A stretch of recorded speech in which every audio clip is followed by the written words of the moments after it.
عزیز سلام. بریم یه سوالی دیگه از اهل سنت بپرسیم.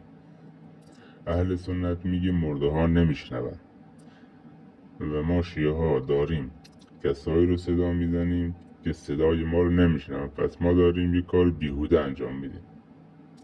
خب اگه کار ما بیهوده است، پس چرا خودتون تو نماز به پیامبر صلی الله علیه و آله داری سلام میدین؟ پیامبر که فوت شده، طبق استدلال خودتون مرده ها صدای ما رو نمیشنون. خود سلام کردن مستحبه ولی جواب سلام واجبه.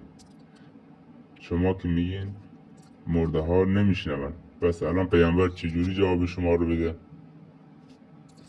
پس چرا شماها داری یه کاری بیهوده رو سر نماز انجام میدین؟ و جالبتر از اون، چرا خداوند دستور داده سلام به کسی بدیم که صدای ما رو نمیشنوه؟ یعنی خداوند دستور به یه کار بیهوده داده؟ منتظر جوابیم از مولوی ها تا مردم عادی.